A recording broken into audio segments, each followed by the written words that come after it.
Welcome. What we're going to break down here is an institutional-grade masterclass for the global investor. We're analyzing a profound structural realignment, and this analysis is designed to be your blueprint for navigating the financial world of January 2026 and everything that comes after. Let's get started. We're going to start with the number you see on your screen, $2 trillion. As of right now, this is the new annual interest expense on U.S. national debt. Now, you have to understand, this isn't just some big, scary number or a psychological barrier. The sources we're analyzing identified this as the specific catalyst, the quantitative event horizon that has now been crossed, kicking off a whole new era of systemic volatility. And this is absolutely critical to understand. The analysis we're about to walk through is not based on speculation, it's not opinion, and it's certainly not political rhetoric. It's grounded in deterministic mathematics. The conclusions we're about to explore are being presented as a geometric certainty, driven entirely by cold, hard numbers. So here's our roadmap. We're going to begin with the core mathematical problem, what's being called the quantitative deadlock. Then, we'll look at the specific trigger that's forcing the issue, the refinancing cliff. From there, we'll analyze the global reaction, this shift in the geopolitical compass, and see how sophisticated capital is already making a quiet migration. And then finally, we'll wrap up with a clear, actionable blueprint for how to navigate this reset. Okay, let's dive right into the core of the issue. The argument here is that this crisis isn't rooted in some typical economic cycle. No, it stems from a fundamental and what's being called an irrefutable mathematical imbalance that has now reached its final critical stage. The core concept we need to unpack is what's being called the acceleration phase. And what's really important about this definition is that it describes a state where the speed at which debt costs grow is structurally, meaning by design, faster than the growth of the income that's supposed to pay for it. This isn't just some temporary gap, you see. It's a self-reinforcing feedback loop. It's a mathematical deadlock with no conventional way out. And this chart, well, it illustrates the severity of that deadlock perfectly.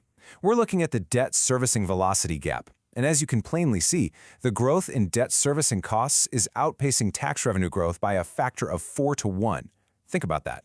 For every $1 new the government takes in, its interest payments are growing by $4. That ratio is the engine of the entire problem, and it's unsustainable by absolutely any metric you can think of. So what does that 4-to-1 velocity gap actually mean in the real world? Well, it means this, the interest-to-revenue ratio. As of right now, 50 cents of every single tax dollar that gets collected is immediately, instantly, allocated to debt servicing. That capital never even gets a chance to reach the real economy. It's not building infrastructure, it's not funding defense, it's not supporting social programs, it just vanishes to service old obligations. And that creates a permanent structural drag on any kind of productive growth.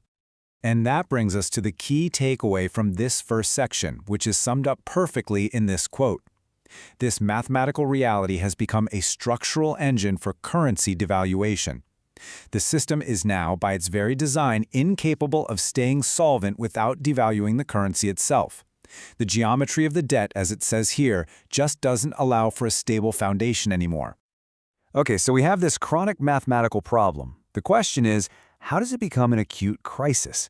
Well, the trigger isn't some random market event. It's a rigid, date-stamped series of events already on the financial calendar. That trigger has a name, the refinancing cliff. The term refers to this specific moment in time, which is happening right now when a massive amount of old debt issued at near zero interest rates comes due. Now, that debt doesn't just go away. It has to be rolled over or reissued at today's much, much higher rates. And that creates an explosive, non-linear shock to the system's interest payments. And the scale of this is just staggering. We're looking at over $7 trillion in short-term debt that is currently hitting this so-called maturity wall. This isn't some small wave we're talking about. This is a liquidity tsunami of debt that all has to be refinanced in a totally different and, frankly, a far more expensive interest rate environment. This slide here breaks down the mechanics of that interest shock perfectly. That $7 trillion of debt that was issued around 2021, it carried an average rate of about 0.25%. Today, that exact same debt has to be reissued at rates of 5.5% or even higher. When you reprice that kind of volume at a rate that's more than 20 times higher, the cost to service it doesn't just go up, it explodes overnight. This is the geometric certainty that's forcing the entire issue. So you have to remember, this mathematical crisis isn't happening in a vacuum. It is forcing a massive strategic reconfiguration on the global stage. This next section explores how the world map of wealth and power is literally being redrawn in response. What we're looking at here are two competing financial architectures, really two different philosophies, side by side. You have the incumbent system, centered on SWIFT and the US Treasury, which is based on fiat credit and debt. And then you have the emerging system, being built by the BRICS Plus Alliance, which is fundamentally different. It's designed from the ground up to be backed by tangible assets, like commodities and gold. And it operates on a multipolar principle of tangible value, not debt. And this quote really captures the essence of this entire global shift. For decades, the undisputed center of the financial world, the magnetic north for all capital, was Washington. The argument being made here is that because of this debt crisis, that's simply not true anymore. A new financial compass is emerging. And this right here, this gets to the very heart of why this shift is happening. The very definition of financial trust is changing. It's moving away from faith in a sovereign's promise to pay, its credit, and it's moving toward the tangible backing of hard assets, like gold reserves. I mean, when a nation's interest payments are eating up half of its revenue, its creditworthiness naturally comes into question, and that forces its global partners to look for a more reliable store of value. So the big question is, how is sophisticated capital, the smart money, reacting to all of these mathematical and geopolitical realities? Well, they are not waiting around to see what happens. They are already executing what the source material is calling the quiet migration. So the first move is to abandon what has now become the 60-40 debt trap. For 50 years, the 60% stock, 40% bond portfolio was the absolute bedrock of investing. The bonds were your safety net, your hedge. But in a sovereign debt crisis, that 40% in bonds, which is just a claim on a government's devaluing currency, is no longer a hedge. It actually becomes the primary source of risk because both stocks and bonds are threatened by the exact same devaluation engine. So where is all that capital migrating to? It's going to what the sources are calling the golden ratio of hard assets. Physical gold is the obvious one. But think about productive farmland. It has intrinsic value, it produces a yield, and it's completely uncorrelated to financial markets. Or you can think of other decentralized plays that have provable scarcity. The crucial threat, the point that connects all of these, is that they have zero counterparty risk. Unlike a bond, their value is intrinsic. It doesn't depend on a government's promise to pay you back. All right, that brings us to our final and maybe our most important section, an actionable strategy. Because look, understanding the macro landscape is one thing, but it's not enough if you don't have an execution plan. So here, we're going to lay out a clear 3-step blueprint for navigating this reset. So here it is, the blueprint.